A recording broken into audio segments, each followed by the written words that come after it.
I don't know who wants to kick it off, but first of all, remind us who this lawyer is at Goldman and the Epstein connection. Sri, do you want to start, or Todd? Sure. I mean, Yeah. Kathy Rumler is the general counsel at Goldman Sachs, has been in that role for a few years now, but really been in the news for the last several months, especially since the DOJ disclosure of the Epstein files, which showed that Rumler appeared to be one of Jeffrey Epstein's closest associates, at least in terms of the volume of emails exchanged with Epstein.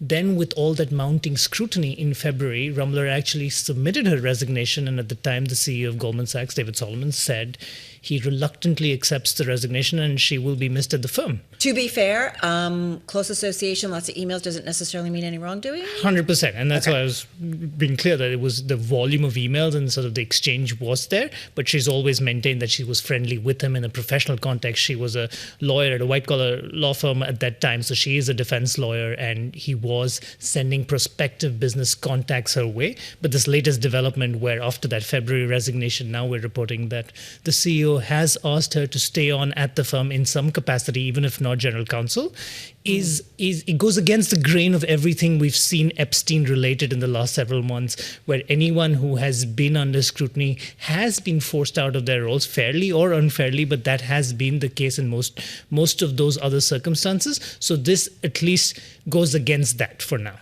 It goes against that for now, and we're going to get to more of that in a second. But Todd Gillespie, I want to bring you in and just remind us, because we spoke to you about this a few months ago, about the content of the exchanges in that we did find and that you and the team found in the Epstein files, and sort of the nature of their relationship. Yeah, well, I mean, it's been extensively reported, a lot of the interactions that they've had. I mean, she accepted thousands of dollars in gifts from him. She advised him in a number of contentious media and legal scenarios, informally, obviously, at the time. She wasn't, the Latham and Watkins, who Kathy worked for at the time, has said that Epstein was never a client of the firm. So it was seemingly done in a sort of an informal capacity here. But the volume, as Sridhar says, the volume of these interactions, they talk about everything from, they make jokes about fat people at the New Jersey Turnpike, to talking about, food and, things that they see in the news, and,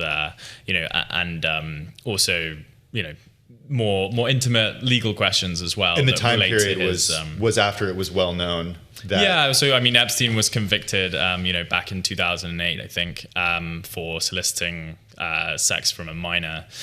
This was well after this period. This was around, the 5 years or so before she joined Goldman Sachs, and before Epstein died in 2019. So this was before her time at the firm, and obviously, this predated her time at the firm, and the firm has said that she fully disclosed her interactions with him, and that they've been satisfied by that as well. What is Goldman saying about all of this in terms of why David Solomon wants to keep her on for a certain time as an advisor?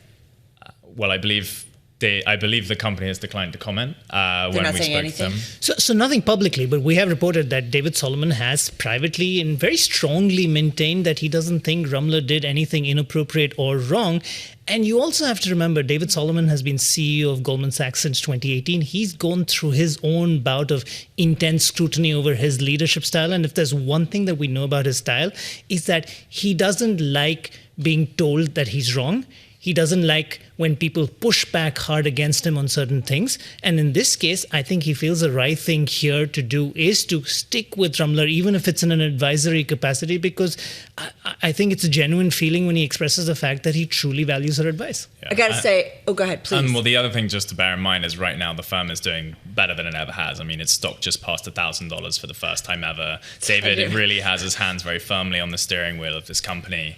And, you really get the sense that no one really wants to question him all that much. But it doesn't mean that there hasn't been pushback from some senior partners, as you guys mentioned in the piece. Oh, 100%. In fact, there was a report today in the Financial Times that talks about one of the top partners at Goldman Sachs who left recently having clashed over this very matter with the senior leadership rungs of the firm. So yes, I mean, even in the last several months when we've reported about this focus on Kathy Rumler and Jeffrey Epstein and all those emails, there has been a lot of hand-wringing inside Goldman Sachs. But again, this is clearly a very top-down firm. This is a place where David Solomon is firmly in charge.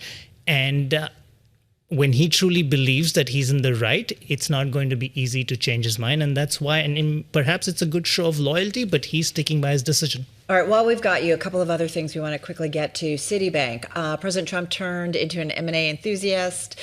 Surprise shout out for Citigroup CEO Jane Fraser, excuse me. The president putting out on social, he said, wow, Citi was ranked #1 in topping M&A advisory market by value in Q1. He did this post this morning.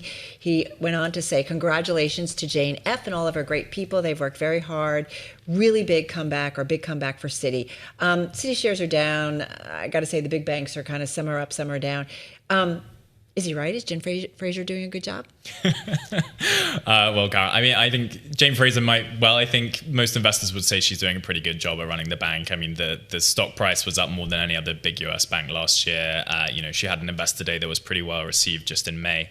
So yes, broadly, the sentiment of what Donald Trump is saying might be true to many investors. But is it #1 in M&A? But it is absolutely not #1 in M&A. And that's one thing that, maybe Not Trump any needs list? to... Not any list? Not Bloomberg deals list, not Okay. Dealogic. None of the league tables put it at #1, but they are, by some counts, #1 in power sector advisory M&A, which is what came up on Fox Business this morning on a banner across the screen, which might have something to do with Trump's post on Truth Social, because Leon Galvaria, top banker at Citi, was being interviewed on Maria Bartiromo's show this morning, which might have something to do with it. Yeah, let's be clear. Sure, they're also #1 in every merger and acquisition deal announced between 1 p.m. and 3 p.m. on the third Tuesday of every month. That doesn't mean that they're the #1 M&A advisory bank in the world, and that is exactly what the president said. It's a shame we never had President Obama tweeting about league tables. And it is funny when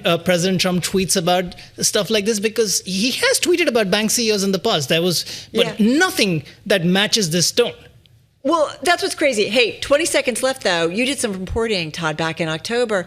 Is President Trump banking with Citi? Just quickly. Well, we know Eric Trump is banking with Citi and that he has taken some of his father's money and put it in a trust at Citigroup. That hasn't been publicly disclosed. And at the time, the Trump general counsel said there was no new trust in our story. But yes, there are signs indeed that Citi, more than any other bank, really has got itself in somewhat closer proximity to the president.